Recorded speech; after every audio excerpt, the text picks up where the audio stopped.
नमस्ते, जय श्री कृष्णा, राधे राधे। स्वागत है आपका आपके अपने YouTube चैनल भक्ति में प्रभु। आज हम सुनेंगे योगिनी एकादशी व्रत की कथा। इसे सर्जला एकादशी के नाम से भी जाना जाता है। निर्जला एकादशी के बाद जो एकादशी आती है वह योगिनी एकादशी होती। जो मनुष्य निर्जला एकादशी का उपवास रखते हैं उन्हें योगिनी एकादशी का उपवास जरूर रखना चाहिए। कहा जाता है यह दोनों एक जोड़े के रूप में है। योगिनी एकादशी करने पर ही निर्जला एकादशी का फल प्राप्त होता है। योगिनी एकादशी आषाढ़ मास के कृष्ण पक्ष की एकादशी को पड़ती है, जो कि इस बार 2 जुलाई को है। इस व्रत को करने से समस्त पाप का नाश हो जाता है और स्वर्ग की प्राप्ति होती है। तो चलिए शुरू करते हैं योगिनी एकादशी व्रत की कथा। बोलिए विष्णु भगवान की जय। प्राचीन समय में अलकापुरी नामक नगर में कुबेर नाम का राजा राज्य करता था।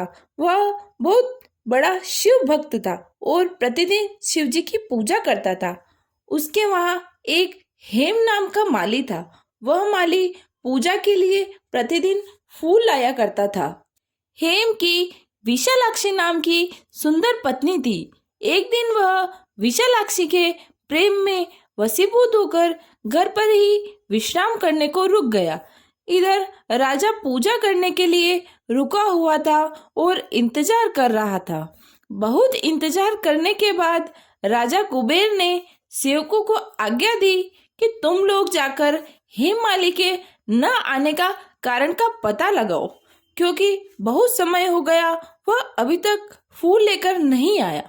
सेवकों ने कहा, महाराज वह पापी और अतिगामी है।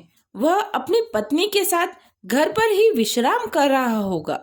यह सुनकर राजा ने क्रोधित होकर उसे बुलाया। हेममाली को जब पता चला कि राजा कुबेर उसकी इस गलती से अत्यधिक क्रोधित है, तो भय से कांपता हुआ उपस्थित हुआ। राजा ने क्रोध में आकर कहा, अरे पापी, नीच, कामी, तूने मेरे पूजनीय ईश्वर शिव जी का अनादर किया है। इसलिए मैं तुम्हें श्राप देता हूँ कि तू हमेशा स्त्री वियोग सहेगा और मृत्युलोक में जाकर कोढ़ी हो जाएगा। कुबेर के श्राप से हेममाली का स्वर्ग से पतन हो गया और उसी समय पृथ्वी पर आ गया। पृथ्वी पर आते ही उसे कोढ़ हो गया। उसकी स्त्री भी उसी समय अंतर्ध्यान हो गई। मृत्युलोक में जाकर माली को बहुत दुख और कष्टों का सामना करना पड़ा। दर दर के ठोकरें खानी पड़ी। जंगलों में बिना अन्न जल के दिन व्यतीत करने पड़े। भूख और प्यासे होने के कारण उसे रात में नींद भी नहीं आती थी। जैसे जैसे समय बीतता गया और वह एक दिन जंगल से गुजर रहा था, तब वह ऋषि मार्कंडेय के आश्रम में पहुंच गया, जो ब्रह्मा से भी अधिक वृद्ध थे तथा उनका आश्रम भी ब्रह्मा के सभा के समान लगता था। हेममाली वहां जाकर ऋषि के चरणों में गिर गया और प्रार्थना करने लगा। उसे देखकर ऋषि मार्कंडेय ने पूछा, तुमने ऐसा कौन सा पाप किया है जिसके कारण तुम्हारी यह दशा हुई है? हेममाली ने अपना सारा वृतांत उन्हें बताया। यह सब सुनकर ऋषि बोले, निश्चित ही तूने मेरे सामने सत्य वचन कहे हैं, इसलिए मैं तेरे उद्धार के लिए एक व्रत बताता हूँ। यदि तू आषाढ़ माह के कृष्ण पक्ष की योगिनी एकादशी का विधि पूर्वक व्रत करेगा तो तेरे सब पाप नष्ट हो जाएंगे। यह सुनकर हेममाली ने प्रसन्न होकर ऋषि को प्रणाम किया और उनके कहे अनुसार योगिनी एकादशी का विधिवत पूजा और व्रत किया। व्रत करने के प्रभाव से वह पुनः अपने पुराने स्वरूप में आ गया और अपनी पत्नी के साथ सुखपूर्वक रहने लगा।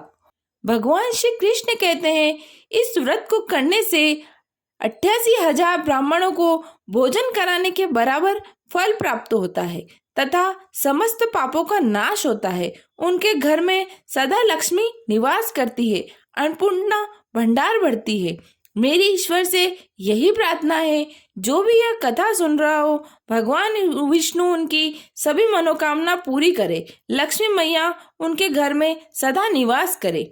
अगर आपको मेरी वीडियो अच्छी लगती हो तो प्लीज़ मेरे चैनल को लाइक कीजिए, सब्सक्राइब कीजिए, शेयर कीजिए और कमेंट करके ज़रूर बताइए कैसी लगी। जय श्री कृष्णा, राधे राधे।